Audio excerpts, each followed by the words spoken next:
bienvenida a otro episodio del podcast Hazlo Simple. Un podcast de salud emocional en donde buscamos ver simple la complejidad de la vida. Y bueno, yo soy Cointa. Yo soy Andrea. Y hoy tenemos a una invitada súper querida, una gran amiga mía y bueno, de muchos años. Ella es Dani Uribe.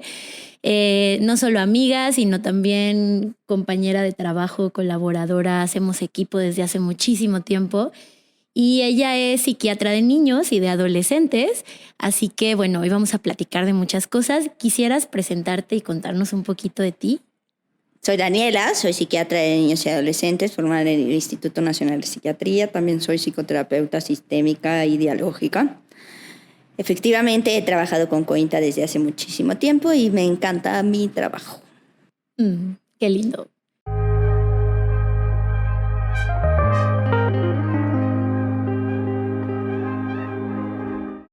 Pienso que varias personas me han preguntado en algunos momentos cuál es la diferencia entre un psiquiatra general y un psiquiatra de niños. O sea, ¿nos puedes contar un poquito cómo funciona el especializarte en eso para que podamos saber cómo es?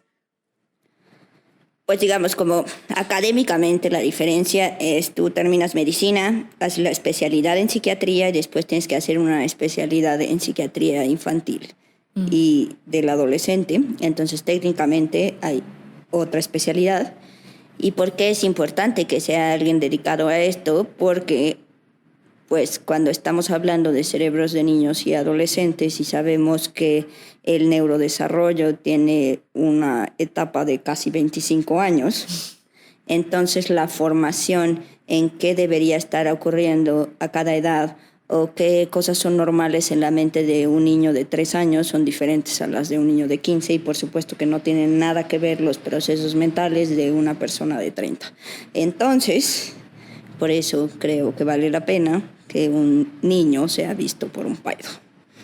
Bueno, y que otra manera de llamar a los psiquiatras de niños y adolescentes son paidopsiquiatras y de repente no conocemos el término, entonces por eso creo que es importante aclararlo y porque hoy justo vamos a hablar de en qué momento sería buena idea pedir una evaluación psiquiátrica si tenemos un hijo, un sobrino o cualquier niño que nosotros identifiquemos que necesitaría una evaluación. ¿Qué nos haría darnos cuenta que sería buen momento de llevarlo al psiquiatra? Como, así un poco como cómo sabemos cuándo ir con el gastro o cuándo ir con el endocrinólogo, con todas las especialidades médicas que hay. Pues hoy vamos a hablar justo de esta parte, ¿no? Entonces, bueno, a mí me gustaría empezar diciendo que para hacer este episodio hicimos una especie de encuesta en internet, así como de qué le preguntarían a una psiquiatra de niños y adolescentes, lo cual fue demasiado amplio porque había como 1,000,000 de cosas que todo el mundo preguntaría. Pero bueno, una de las cosas importantes era cómo saber cuándo ir con un psicólogo, cuándo ir con un psiquiatra, o sea, qué diferencias hay. Y creo que no es una respuesta sencilla porque depende mucho del caso y depende mucho de los síntomas, de las circunstancias, ¿no? Pero lo que sí puedo decir yo es qué hacemos los psicólogos. Nosotros, bueno, número uno, no somos médicos, nuestra carrera es distinta, somos especialistas en la conducta humana.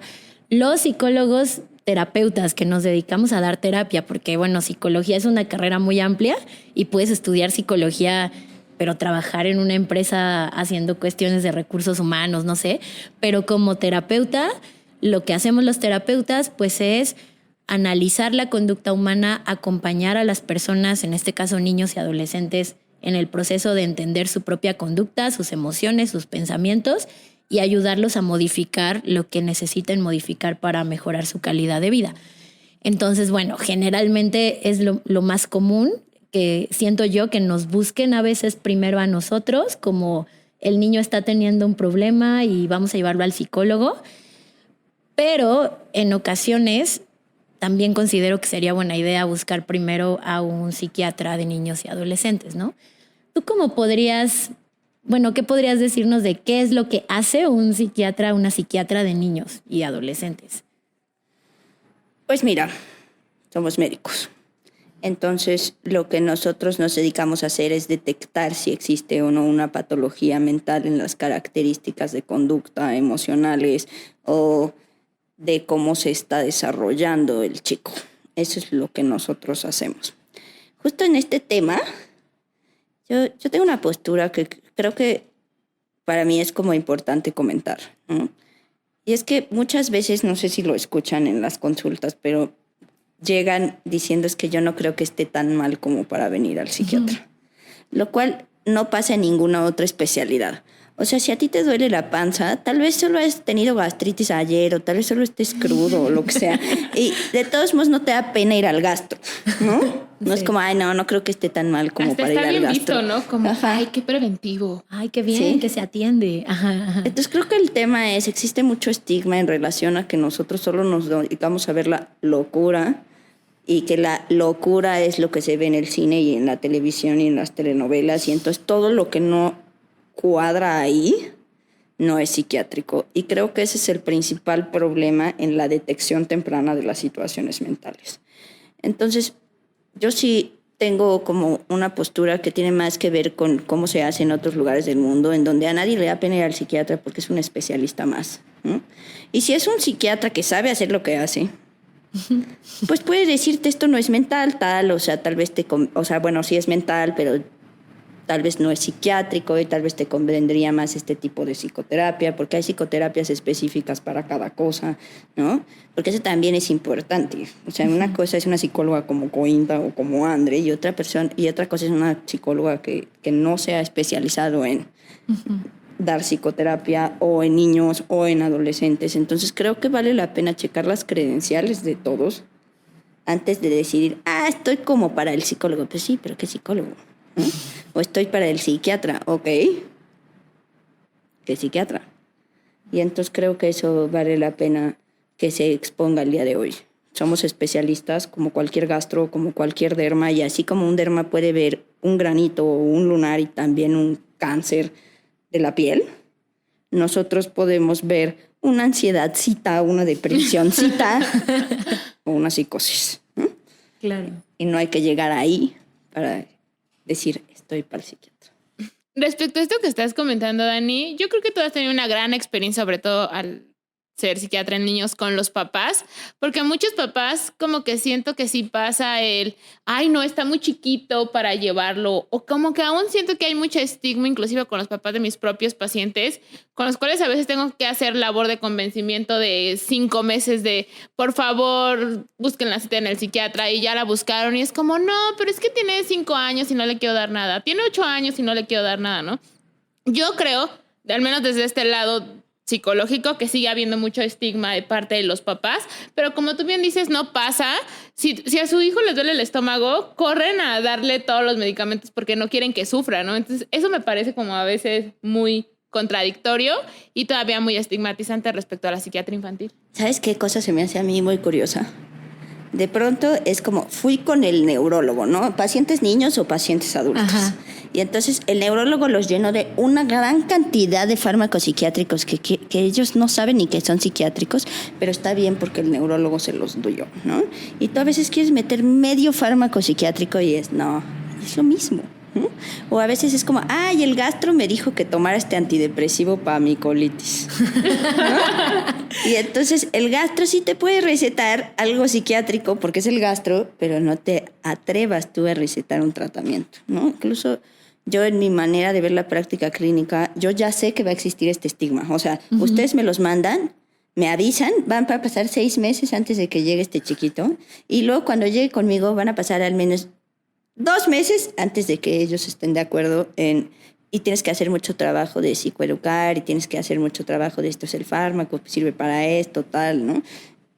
Pero eso es algo que partimos, ya existe, ¿no? Uh-huh. El estigma está en todas partes, incluso a veces con nosotros mismos, ¿no? Decir, sí, yo sí tomo esto, yo sí he tomado lo otro, es así como, ¿cómo te atreves a decírselo al paciente, ¿no? Y entonces, sí. Entonces creo que dar por hecho que existe el estigma está bien, porque de alguna manera nos hace entender a los padres y nos hace poder como explorar, bueno, ¿a dónde está tu estigma? ¿Qué crees que le va a pasar al niño? No es que se va a hacer adicto, no es que se va a dañar su cerebro, no es que no sé qué, y entonces pues ya de ahí ir explorando, ir trabajando, ir psicoeducando. Y justo aprovechando este espacio pues muy de divulgación general. Una de las preguntas que venían en esto que investigamos en redes sociales era ¿desde qué edad se puede medicar a un niño?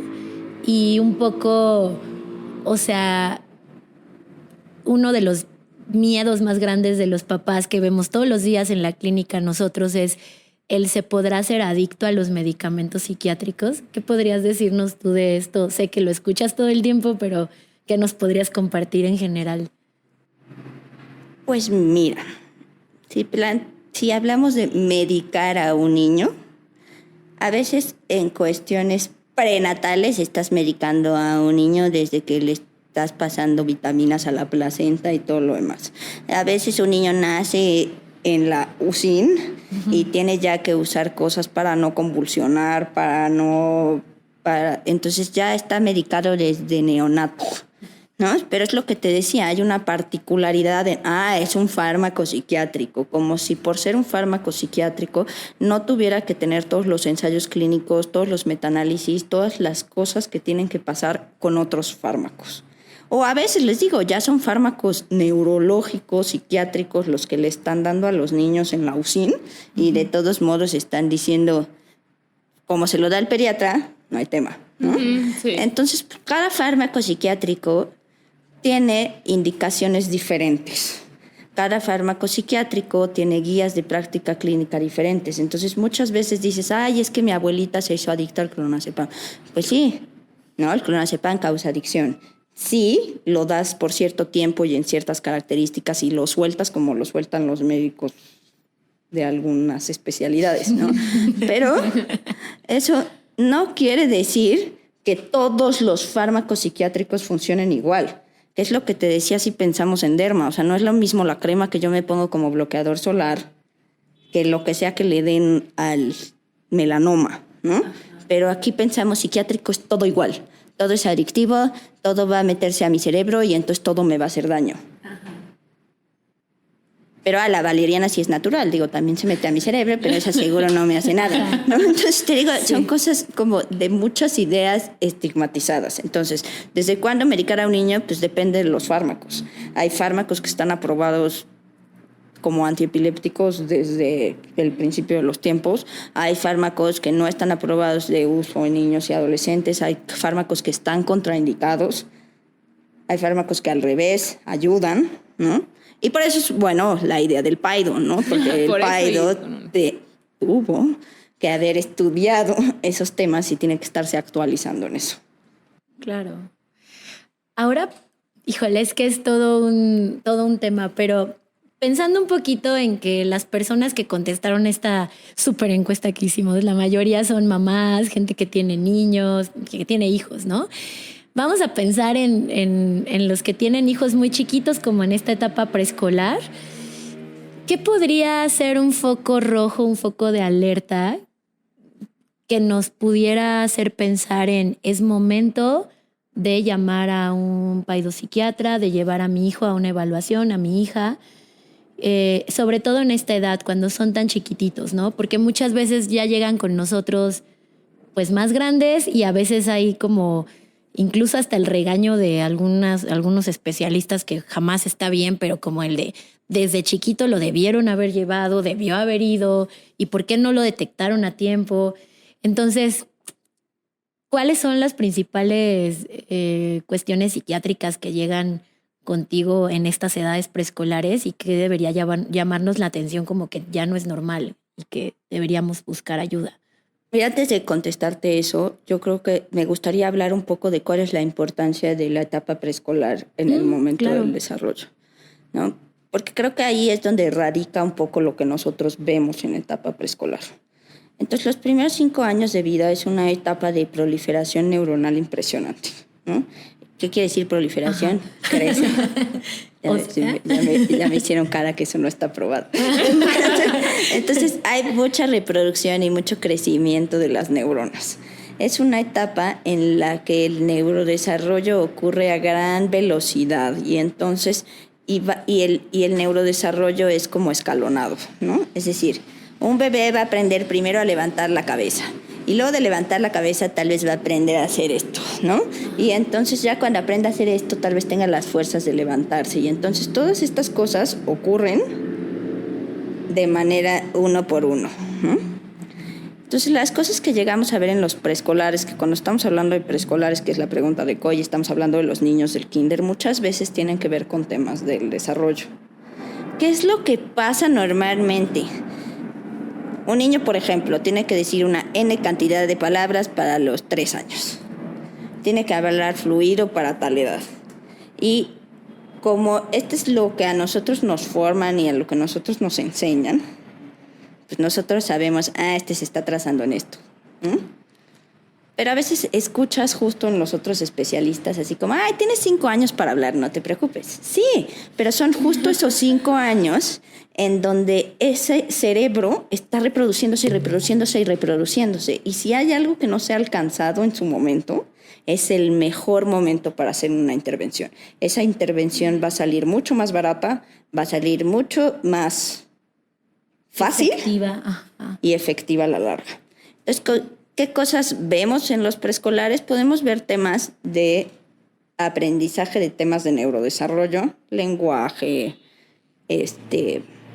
motricidad, etcétera. No que nosotros necesariamente sean los que tratamos esos temas, porque para eso somos un equipo multidisciplinario. Este tipo de personas que te dicen que pueden hacer todo, no pueden hacer nada. Pero entonces nos sirve a nosotros para detectar, ¿no? Aquí esto se está atorando y entonces yo necesito trabajar con COI, la regulación emocional, te lo mando. Yo necesito trabajar con un psicopedagogo, el que este niño aprenda a tener tal cosa de motricidad, se manda. Y entonces ese es el tipo de cosa en cuanto a neurodesarrollo.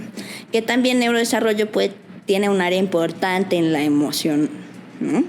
Y entonces muchas veces los niños chiquitos vienen a nosotros por temas de berrinches, ¿no? Los primeros 5 años es cuando un niño tiene que alcanzar regulación emocional. A veces toma 30 años. Me encantó su cara como de los primeros 5 años. Nosotras seguimos reprobando ese tema, pero es que no nos llevaron al Paido. Entonces, en ese entonces no era tan común, no había como... Entonces te digo, o sea, sí es normal que un niño de 2, 3 años haga berrinches, pero ¿qué cantidad de berrinches? ¿Cuántos berrinches? Y entonces para los 4, ¿qué debería estar haciendo ya? Y entonces todo este tema de emociones son cosas que a veces llegan al consultorio, que podemos valorar de acuerdo con la edad. Y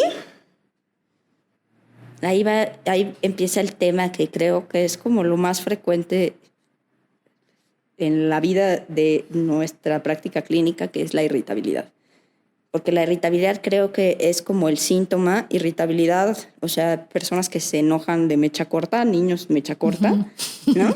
Es como lo que permea todos los trastornos psiquiátricos en adolescencia y en infancia, ¿no? Entonces, de pronto un niño deprimido es más irritable, no necesariamente está triste como cuando nosotros nos deprimimos. De pronto un niño ansioso está más irritable, de pronto un niño con problemas de conducta es irritable, los niños bipolares son irritables, los niños con autismo son irritables, los TDAHosos somos irritables, ¿no?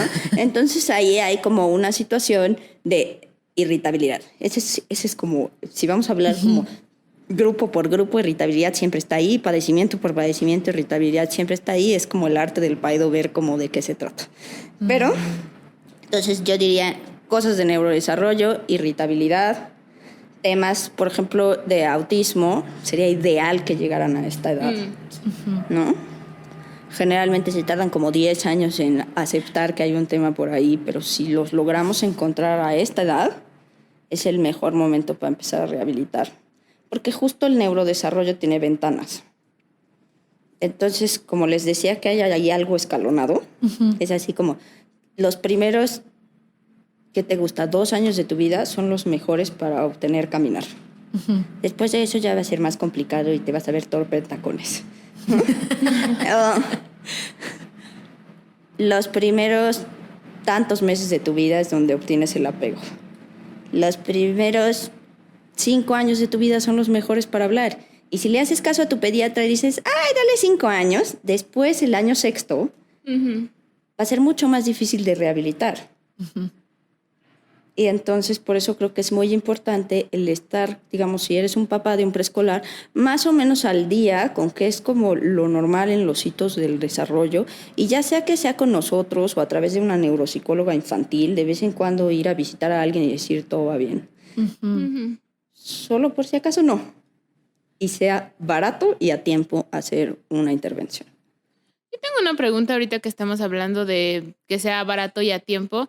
Una de las cosas que más preguntan los papás es si un niño que empieza a tomar medicamentos en esta edad va a seguirlos tomando durante muchos años o es más propenso a tomarlos como de manera regular. Sí, como que siento que es como el miedo al se va a curar o va a tomar como... Ajá, como se los voy a dar, pero entonces ya los va a tomar para siempre o solo va a ser un tiempo o qué, ¿no? Ese tipo de preguntas son muy comunes.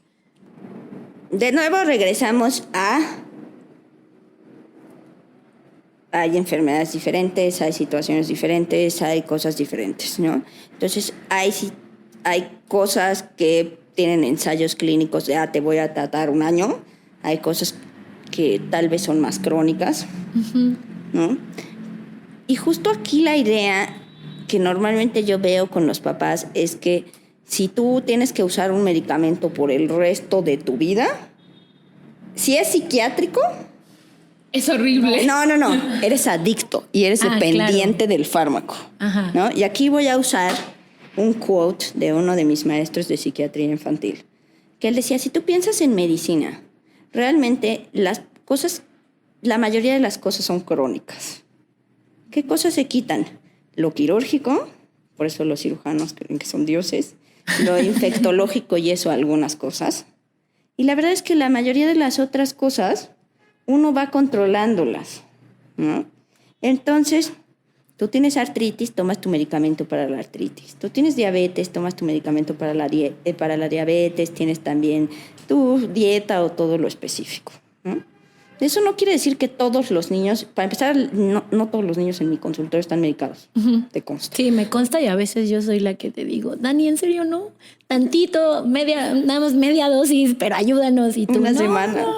No, Espera, necesita. entonces te digo, para empezar, eso, ¿no? Y la segunda es, bueno, ¿qué enfermedad se trata, para qué y por cuánto tiempo? Y sí hay enfermedades crónicas en psiquiatría. Pero no vas a dejar a un esquizofrénico sin antipsicótico nada más porque pobrecito es dependiente del fármaco, porque si no, pues entonces alucina, no puede trabajar, etcétera. O sea, pues sí hay enfermedades crónicas en psiquiatría como en cualquier otra área, pero el que tengas que tomar un medicamento no significa que seas dependiente del fármaco. Es decir, por ejemplo, tú ahorita estás usando lentes. Ajá. Si yo te quito tus lentes... La paso mal. No me vas a ver, pero eso no significa que seas adicta a tus lentes. Ajá, claro. Tal cual. Qué cierto es. Y fíjate que ahorita que hablabas de la inversión a largo plazo, como el que si empezáramos desde la infancia, a lo mejor sería más barato, bueno, seguramente sería más barato a largo plazo tratar algunas cosas.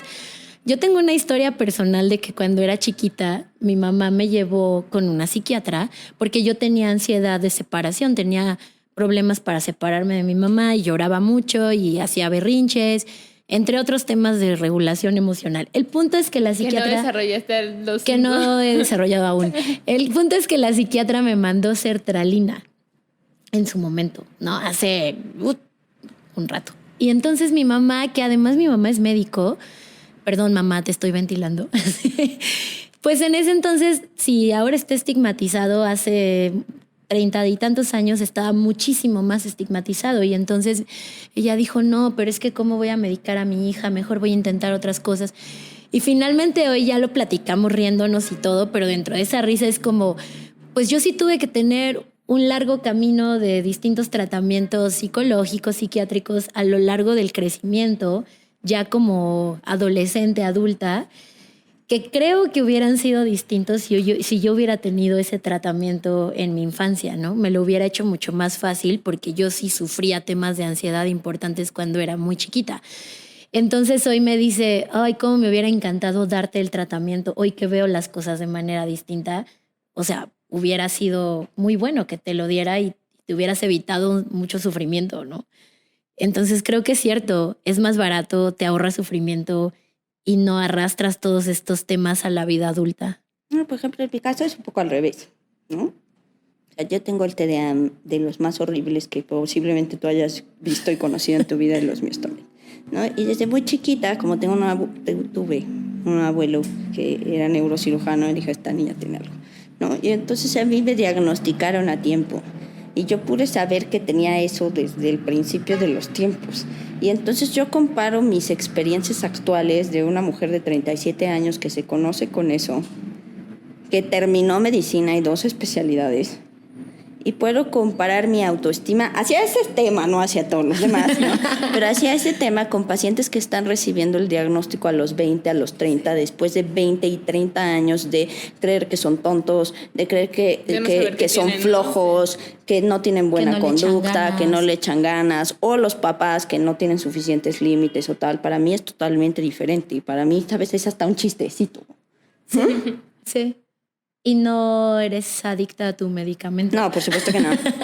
Yo creo que mucha gente quisiera que lo fuera, please, tómatelo, pero no. Incluso se me puede olvidar tomármelo. Pero es cierto que el pronóstico es mejor cuando es sin caer en los deberíamos de acudir de manera más temprana. Pues al final la idea de hablar de esto sí es como poder psicoeducar o transmitir que sí hay muchos beneficios de hacerlo pronto, como decías, inclusive para que te digan que no tienes nada. Ajá. Es que eso es lo peor que puede pasar. Exacto, ese es el mayor riesgo, salir de ahí. Tus berrinches de 3 años son normales.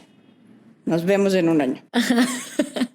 Y que te citen en 1 año y digas, ok, bueno, pues no, es normal lo que está pasando. Creo que es súper importante ir sumando a desestigmatizar y a quitar este mito de ir al psiquiatra es cuando ya es algo grave, o cuando ya fuiste al psicólogo y no funcionó, o cuando ya intentaste otras cosas y no funcionó. Entonces, como ya el siguiente paso es, bueno, ahora sí, vamos con un psiquiatra de niños. Yo creo que si fuera algo como de la canasta básica, así como el pediatra, ¿no? Los papás llevan a los niños al pediatra a su seguimiento de desarrollo y así van como cada... Aparte les llaman para preguntarles, o sea, sí es algo más como... Sí, el pediatra, recurrente. O sea, yo tengo una paciente adulta que sigue yendo con su pediatra a consultas así como de adulta, de tengo tos y voy con mi pediatra. Y yo, bueno, pues, o sea, ya hay un cariño de toda la vida. Pero, por ejemplo, ahí está súper normal y súper bien visto que lleven al pediatra a los niños, porque es lo que toca, porque es un niño y va a sus seguimientos. Pero qué padre sería que fuera, pues también ten una valoración con un psiquiatra y a lo mejor te dice, tu hijo va normal en todo y está bien. O a lo mejor te dice, esto sí está siendo un foco rojo y hay que vigilarlo. También creo que quitar la idea, y yo puedo demostrarlo con Dani aquí a mi lado, de que cuando vas a ir al psiquiatra te van a medicar sí o sí. O sea, como que vas a salir de ahí con cajas de medicamentos así de, pues, salí empastilladísimo. No es cierto. No, bueno, no con todos. Es que no puedo negar que esas cosas pasan, ¿no? Sí, pasa. Ajá. Finalmente sí hay prácticas clínicas que no son ideales, pero yo creo que eso puede pasar con cualquier otra especialidad, en cualquier otro tema, cuando vayas con tu chamán y te venda 800 pociones. O sea, al final, pues sí existe, sí han llegado a mi consultorio niños que toman 600, pero ponle 6 medicamentos y quién sabe para qué y quién sabe qué tienen, pero solo van sumando. Eso sí pasa, ¿no?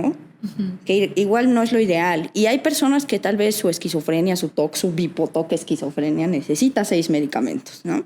Pero creo que al final lo que yo pienso desde mi práctica clínica, desde mi vivencia como paciente psiquiátrica, desde mi vivencia como terapeuta, como coworker de terapeutas, es primero tienes que saber bien de qué se trata, psicoeducarte. Si vives nada más dentro del estigma, entonces puedes acabar siendo medicado por un gastro con 6 medicamentos psiquiátricos y ni saber qué tienes ni para qué te están medicando. O por un médico general, ¿no? Ajá, y entonces adicto al clonazepam, como todas las viejitas que van por su complejo B y su clonazepam, cuando está contraindicado en adultos mayores, ¿no? Entonces, ojo. Entonces, sí, claro. Sí, o pacientes que terminan tomando Tafil muchos años porque no acudieron a un psiquiatra en una atención Sí, formal. y ojalá esto lo hubiéramos leído en algún lado, pero es del día a día, lo Sí, vemos todo claro, el sí. tiempo.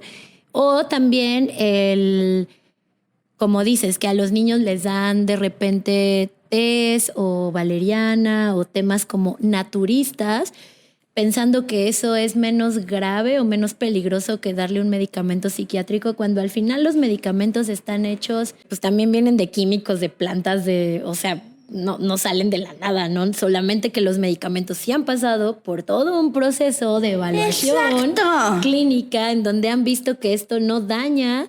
A mí me sorprendió mucho una vez escuchar, bueno, creo que a varios psiquiatras muy queridos los he escuchado hacer esta comparación con el paracetamol, que es como un medicamento que la gente usamos de manera indiscriminada, así como te amo paracetamol, así. Y que a los niños se los dan, ¿no? De chiquitos, como tiene fiebre, tiene tal, y les dan.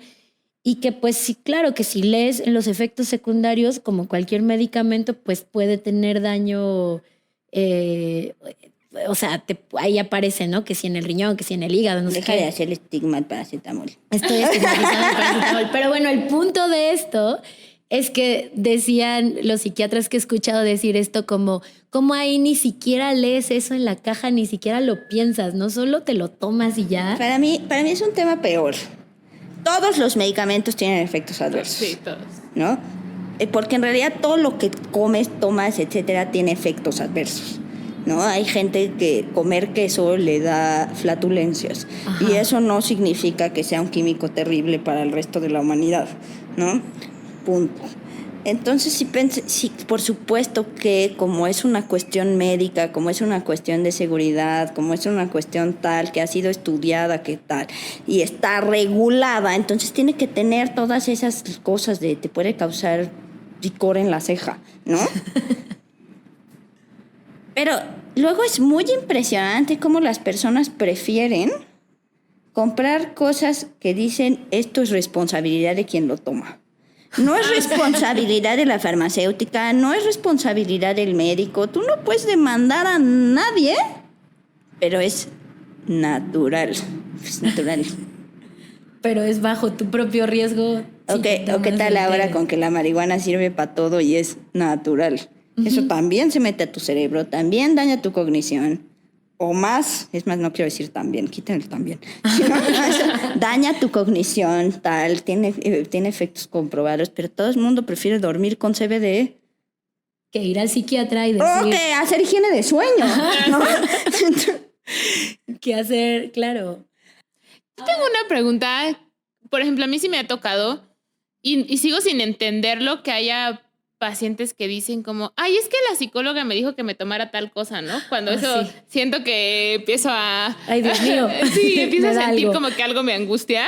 Pero, ¿a ti te han tocado estas cosas así como muy locas? Sí, me tocó alguna vez una maestra que recetó fluoxetina. Una maestra. Claro, porque además hay medicamentos que se venden sin receta médica y entonces pues puedes ir y comprarlo en la farmacia y ya está, ¿no? Sí, pero también, por ejemplo, una vez, digo, esto no tiene nada que ver con psiquiatría, pero estaba en casa de... Pero lo voy a Es el contar momento igual. del chismecito poquito y... Estaba en casa de una amiga, de mi hermana, y vi una receta súper rara, que algo me latió, y ahí tenía su cédula, y le dije, no sé de qué es esta receta, y me dijo, es de mi amiga que se hizo su cirugía de nariz y no sé qué, y le dije, esta mujer no es médico. No sé por qué me latió. Me metí a ver la cédula, No. ¿No existía? era especialista como en puericultura, no sé qué. O sea, era como una maestra de kinder. Ajá. Wow. Que estaba haciendo medicina estética. Wow. Entonces te digo, creo que vale mucho la pena a veces considerar con quién estoy yendo, y por eso les decía a los de los psicólogos. O sea, no es lo mismo una Coy, no es lo mismo una Andre. Ahora cualquiera puede hacer una maestría en psicoterapia. Hay gente que estudió música, que es psicoterapeuta, ¿no? O haces un diplomado en quién sabe qué tipo de psicoterapia y ya te crees psicólogo.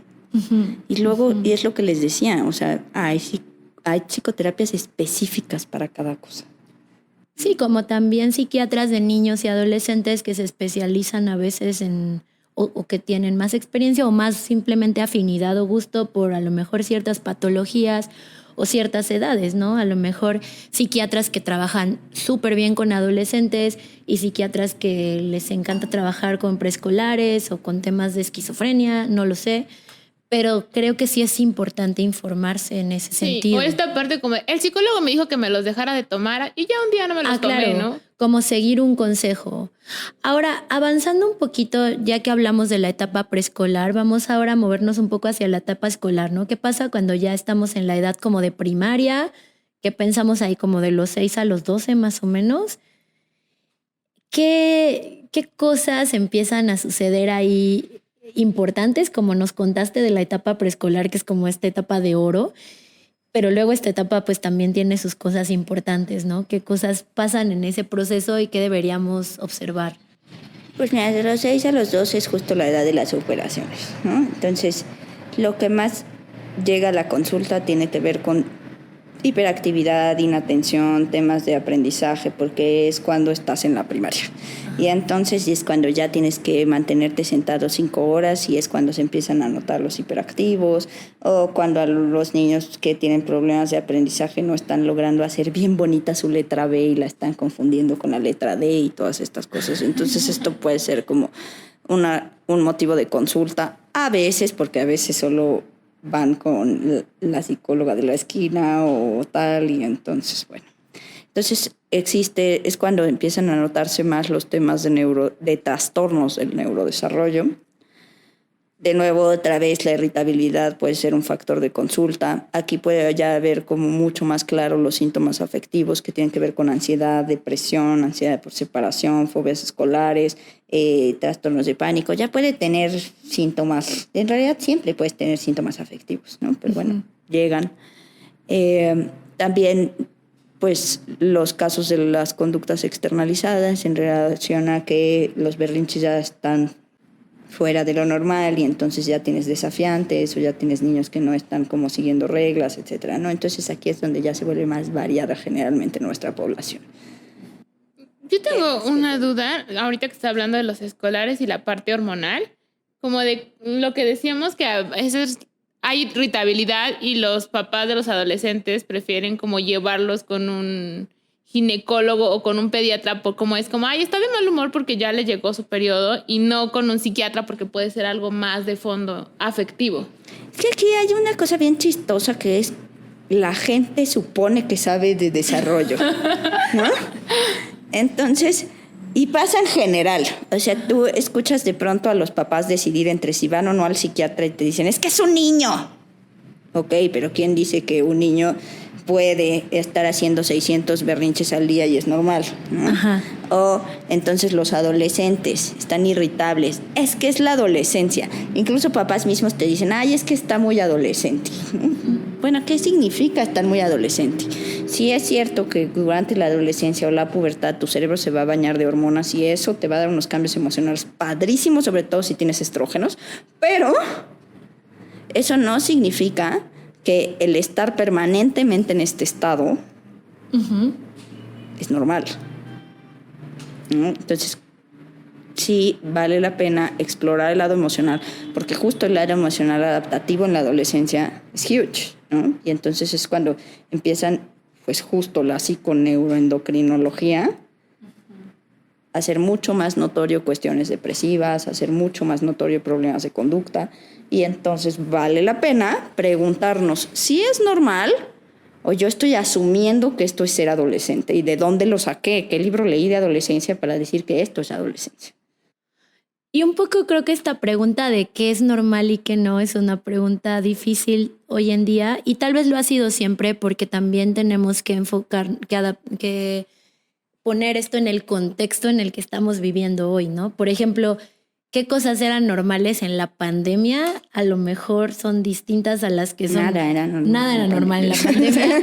O son distintas a las que son normales hoy. O sea, un poco este contexto, no nos vamos a meter a todos los temas de fondo porque nunca acabaríamos, pero por ejemplo, todas las cuestiones de identidad de género que hoy se ven más o hay más apertura hacia hablarlas tal vez que antes, y que empieza a haber como más información y como más difusión o un poco hablarse más de esto que como se hablaba antes, puede hacer que a lo mejor los papás de repente se confundan y las personas en general sobre qué considero normal y qué no, ¿no? O sea, considero que es normal, no sé, por ejemplo, decía yo de la pandemia, ¿no? Si en ese momento los niños pasaban demasiado tiempo en pantallas, pues era un poco normal dentro de las circunstancias en las que estaban viviendo. No había mucho más que hacer, ¿no? Era difícil que pudieran hacer otras actividades y había que compararlo como con ese contexto en ese momento. Pero bueno, a lo mejor si ya era todo el día y dejar de comer y hacer otras cosas importantes, pues no era tanto que no fuera normal, sino que ya no estaba siendo funcional, ya no servía como para que hicieran su vida bien todo el tiempo. Entonces, ¿cómo podríamos definir qué es normal y qué no es normal en comparación con sus compañeros, en comparación con los otros niños de su escuela? La normalidad. La normalidad. Alguna vez una mamá de un paciente al que quiero mucho y la mamá también la quiero mucho, me compartió una imagen que decía un niño chiquito, mamá, ¿qué es la normalidad? Y la mamá le contestaba, un montón de gente en el closet. O sea, en realidad la normalidad es un concepto al que no hemos llegado ni siquiera estadísticamente a entender. Uh-huh. Entonces, pues metimos muchos temas aquí.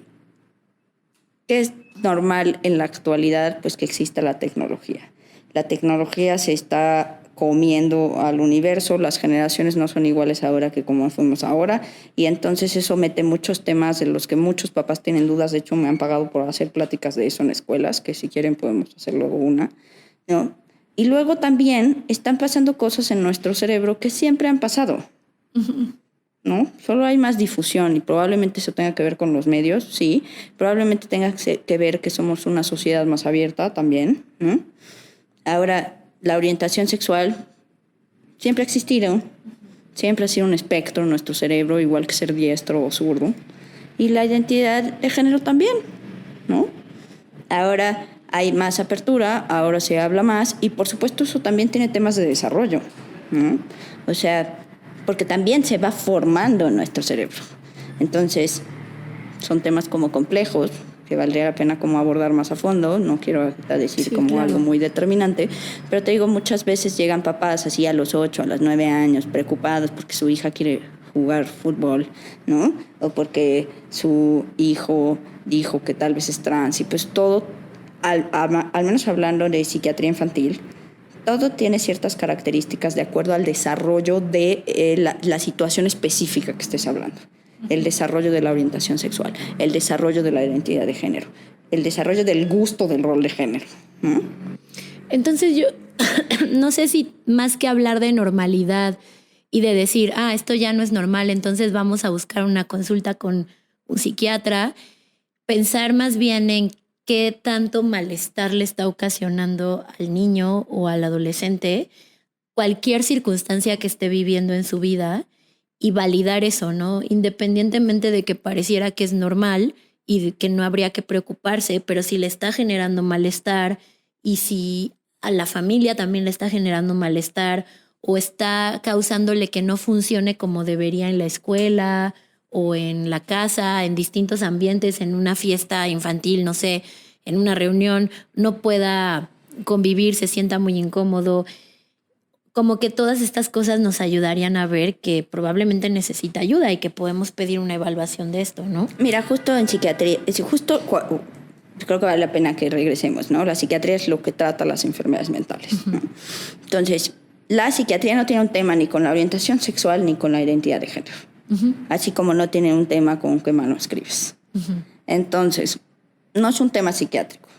Pero sabemos que son poblaciones que de alguna manera están más en riesgo. ¿Pero por qué están más en riesgo? Porque es el ambiente el que les da riesgo, ¿no? Muchas veces cuando los papás llegan a mi consultorio y dicen, es que no sabemos si esta cuestión va a permanecer o no, y entonces no queremos que nuestro niño sufra o tal, yo siempre les respondo, bueno, pero no puedes ser tú el primero en rechazarlo. No puedes tú ser el primero en crearle un sufrimiento. Porque es mucho más grande la herida de mis papás no me quisieron zurdo que el señor de la esquina me gritó Sí, que no hay siniestra pupitres en la para zurdos en la escuela. O ¿no? sea, ajá. Exacto. Entonces te digo, pues sí, vale la pena informarse sobre cada tema en específico, sobre las edades específicas, pero sí decir, no hay un tema, o sea, no es una locura el ser homosexual, no es una locura el ser transexual, pero muchas veces, sobre todo con los trans, que son los que tienen pues más estresores a lo largo de la vida, pues puede haber sí comorbilidades, pero esas comorbilidades no son por lo trans, es por lo que el mundo te estresa, por el peso de la minoría. Y eso pues solo en temas de cuestiones sexuales, ¿no? Pero también no es una locura tenerle miedo horrible a las arañas y a lo mejor no sentirte cómodo o tener miedo de convivir con gente o tener miedo. O sea, al final todas estas cosas hay que entender de dónde vienen, por qué están pasando y atenderlas. Y acompañar en el proceso a las personas para que las acomoden como tengan que acomodarlas, para que puedan vivir con lo que son, con los miedos que tienen, porque también la psiquiatría y la psicología, a lo mejor esto ha ido evolucionando con el tiempo, pero creo que hoy en día es más claro, por lo menos desde el enfoque que nosotros tenemos en la clínica y también desde lo que tú haces, que no estamos aquí para borrar emociones feas o como quitar el miedo, quitar la tristeza, quitar el enojo y las emociones difíciles y como convertir a las personas en personas felices, ¿no? Todo el tiempo.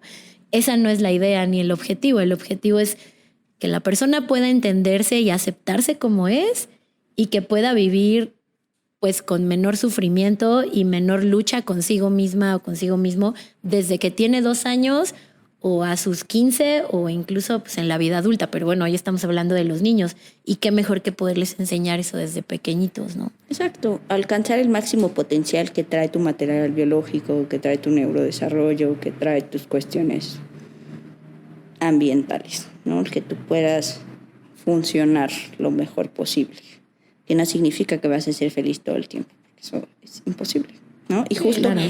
Esta nueva tendencia de tienes que ser feliz todo el tiempo y entonces voy a declarar mi felicidad a partir de mañana y entonces va a llegar, causa también muchas frustraciones y muchas depresiones, porque al final somos humanos. Yo solo sumaría, Dani, ahorita que hoy mencionó respecto a lo del miedo, yo creo que hay muchas mamás que que no van al psiquiatra, o al menos me ha tocado porque me dicen tengo miedo de yo haber tenido la culpa, o de yo haberle generado este trastorno, o de yo haber hecho algo mal.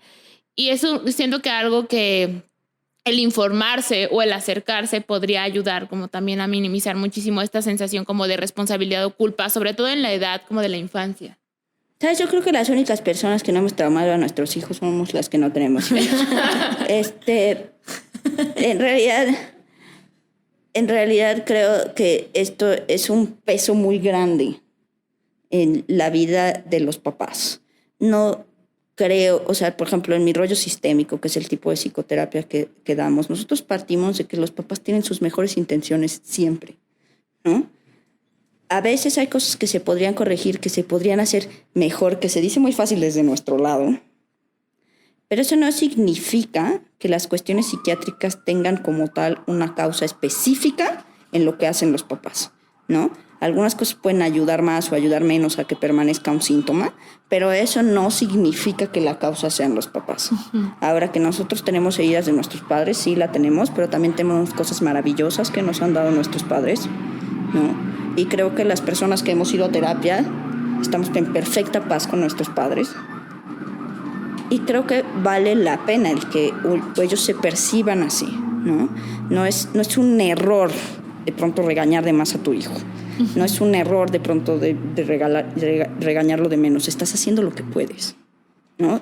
Y desde esta postura de poder, de maestro, de psiquiatra, de psicoterapeuta, es bien fácil decir, es que no pones límites, ¿no? No has estado ahí. Con este niño específico, hay personas que son papás, ¿no? Pero sí, claro. Con este niño específico no, y no sabes lo que es una historia de vida para atrás, y sé que cada vez que estás frente a un papá que ya llegó a tu consultorio o que ya llegó al mío, al menos le interesa el lado emocional y quiere trabajarlo y quiere que su hijo esté mejor y tienes que partir desde ahí. Sí, totalmente. Pienso que hay muchos mitos, hay mucho trabajo que hacer todavía alrededor de esto y hay muchos miedos. Y también, pues eso, como el miedo de enfrentarte a ti mismo como papá en una consulta y decir, y si el psiquiatra me regaña y si me dice que a mí, que fue mi culpa, y si termino dándome cuenta que debía haber hecho algo distinto, pues también en ningún lugar está escrito que debería ser perfecta la crianza, ¿no? Que deberíamos hacer las cosas perfectas. Todo es un continuo aprendizaje. Y como, incluso hasta cierto grado de estrés es algo bueno. claro, y cierto grado de frustración.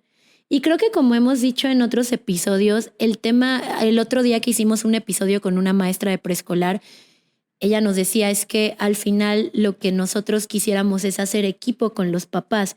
Entonces creo que aquí es lo mismo, los psicólogos, los psiquiatras de niños, lo que buscamos es hacer equipo con los papás, no tanto como un yo contra ti, yo te digo tus errores y que tienes que corregir, sino colaboremos y hagamos las cosas juntos para que podamos lograr obtener el máximo beneficio para el niño, ¿no? Y que tenga su máximo potencial, que eso es súper importante. Porque el otro día, por ejemplo, me decía un paciente, la mamá de un paciente, ¿y no será que pudiera salir solo con psicoterapia?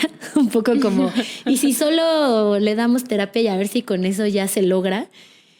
Y yo le decía, bueno, a ver, número 1, puede que la psicoterapia funcione. Ahora, ¿qué está del otro lado en los contras? Que probablemente nos vamos a tardar mucho más que haciéndolo en complemento con una atención farmacológica, con una psiquiatra. Y la otra es, pudiera funcionar, pero a lo mejor no vamos a llegar al 100% del potencial de este niño que pueda realmente tener todas sus habilidades desarrolladas y utilizadas al 100. A lo mejor vamos a estar en un 85%, que bueno, puede funcionar, pero no es lo mejor que él puede dar. Él podría estar más contento, más relajado, disfrutar más su escuela, aprender mejor, si tuviera también el medicamento. Un caso específico donde yo pues sabía que era muy probable que necesitara el medicamento, ¿no? Yo creo que cuando estamos hablando de enfermedad mental, me gustaría decir esta frase y tal vez con esto cerrar. Alguna vez escuché a Juan Ramón de la Fuente decir que a estas alturas de nuestra época, el seguir hablando de enfermedad mental como algo abstracto que solo era el resultado de las interacciones sociales, de las cosas que pasaban por acá, ignorando que hay neurobiología, es un crimen, ¿no? Entonces, hay neurobiología, hay neuronas, esas neuronas se encargan del 100% de nuestros pensamientos, del 100% de nuestra conducta, y entonces sí es un crimen el pensar que mágicamente, si hay algo mental, una patología, se va a quitar no interviniendo en esa parte. Pero de la misma manera, este sistema nervioso es un sistema que está interactuando constantemente con el ambiente, que está interactuando constantemente con la nutrición, con la escuela, con los papás, con tal. Y entonces, el solo pensar que una cuestión química va a resolver la interacción para afuera, también es un crimen. Por eso tenemos que trabajar en equipo, ¿no? Porque al menos el día de hoy no nos alcanza a uno solo trabajar con una situación tan compleja como es el cerebro humano y punto. Bueno, pues muchas gracias por este cierre. Yo para cerrar quisiera decir que si deciden ir a una consulta psicológica y a una consulta psiquiátrica, llevar a sus niños con una psiquiatra o un psiquiatra de niños y adolescentes, yo sí recomendaría mucho que buscaran que su psiquiatra y su psicólogo se comuniquen o tengan apertura a comunicarse. Una de las cosas que platicábamos al inicio es que Dani Uribe y yo llevamos muchísimos años tratando casos juntas en equipo, trabajando como compañeras, como equipo, como colaboradoras, y eso implica que a veces nos reunimos, platicamos de un caso, hablamos de cómo van las cosas con este niño o este adolescente. Y bueno, hoy ella también es una de las principales psiquiatras que nos deriva pacientes y nosotros a su vez a ella en Mantis. Entonces también tenemos comunicación con ella sobre nuestros pacientes, pero porque tenemos esa apertura y ella también la tiene y porque consideramos que bueno, yo no veo otra manera de trabajar con un psiquiatra que no sea comunicándonos. Y hay muchos casos en donde el psiquiatra está viendo al niño por un lado y su psicólogo por otro y ni siquiera se conocen y nunca han hablado. Y creo que es súper importante eso. Entonces esa sería una de mis recomendaciones, si pudiera dar alguna. Y la otra es pues recordar que lo más que pudiéramos perder pidiendo una consulta psiquiátrica es salir de ahí con una cita dentro de un año y sin ningún medicamento porque pues no hay nada que hacer, que medicar ni nada, ¿no? Pero realmente pues un poco invitarles a tener la experiencia si tienen esa curiosidad. Yo voy a cerrar con 2 cosas también, que es este comentario tuyo, Dani, de no podemos de un solo lado con todo. Entonces yo invito inclusive a los psicólogos o a las personas que se acercan a psicólogos y que el psicólogo es como, no necesitamos al psiquiatra, ojo ahí, o sea, foco rojo, creo que tú no puedes con todo, no eres como el resolutor del mundo. Yo creo que siempre es importante que en cuanto el psicólogo dice hay que hablar con el psiquiatra, hay que contactar con un psiquiatra, pues es porque está intentando darle lo mejor al paciente desde un enfoque muchísimo más integral. Entonces, yo invito a los psicólogos, a los familiares y a todas las personas de salud a que contacten con los psiquiatras, porque también es una responsabilidad de nosotros, ¿no? Porque a mí me ha pasado muchísimo papás preguntándome, ¿tú qué opinas? Y si es mi responsabilidad en mi quehacer profesional decir, vamos a buscar un psiquiatra para poder tener esas cosas que tú no estás viendo, porque en realidad no las estás viendo. Yo no sé muchas cosas porque no soy médico y hay muchas cosas de las que me puedo estar perdiendo y es negligente, ¿no? Uh-huh. Y por el otro lado, también creo que es algo que a mí me gusta pensar, que es como al tener una cita con un psiquiatra hay cosas que podemos potenciar, no solamente cosas que estamos como dejando de ver o que resolver, sino también cosas que si podemos ayudar a quitar esta piedrita, puede salir, a veces me lo imagino como puede salir un árbol y dar muchos frutos de ahí. Si viéramos las consultas psiquiátricas como algo que también favorece al crecimiento, tal vez dejaríamos de verlo como algo enfermo o algo malo. Algo que solo es para resolver un problema y no para potenciar también pues cosas que pueden mejorar, ¿no? Que a lo mejor funcionan así de manera simple, pero podrían mejorar. Y a veces sí es para resolver un problema, sí, pero ¿por qué esperarte? No sé, como decía ya otro de mis maestros, ¿no? O sea, diabetes no nos esperamos a cortarte el pie para tratarte, ¿no? ¿Por qué en psiquiatría sí? ¿Por qué sí? Como, no, pues ya ahora sí fui porque ya estoy bien mal y ya lo corrieron de 3 escuelas al niño, o ya dejó la escuela, ya dejó de estudiar, o ya está... O ya lleva 3 intentos de suicidio. ¿Por qué esperarte a ese momento? Uh-huh. Cuando en realidad las cosas sí son mejores abordadas a tiempo. Pues muchísimas gracias por estar acá, Dani. Seguramente te vamos a invitar para hablar de temas muy específicos porque el tema de la psiquiatría infantil es amplio y gigante y entonces tendremos que ir haciendo otros episodios de ciertos temas específicos. Y bueno, Dani, no sé si quieras compartirnos tu contacto, tus datos por si alguien quisiera buscar una consulta de psiquiatría infantil para su hijo, hija, adolescente o niño. Pueden encontrarme en el Hospital Infantil Privado de Star Médica. También pueden encontrarme en Doctoralia. Y tengo un Facebook medio abandonado que se llama Daniela Uribe. Ahí lo vamos a poner todo para que vean en dónde. También les invitamos a dejarnos comentarios de si tienen como preguntas o hay cosas que les interesa preguntarle a Dani. Y bueno, pues la volvemos a invitar para hablar de estas cosas. Sí, de cosas específicas. Y bueno, también les recordamos siempre que le puedan dar clic en la campanita para que les avise cuando salga un episodio nuevo. Cada 2 semanas estamos publicando un nuevo episodio y también a que sigan nuestras redes de la clínica, de Mantis, y bueno, que le den like a todo para que podamos seguir llegando a ustedes. Nos vemos en el siguiente episodio. Muchas gracias, Dani. Bye.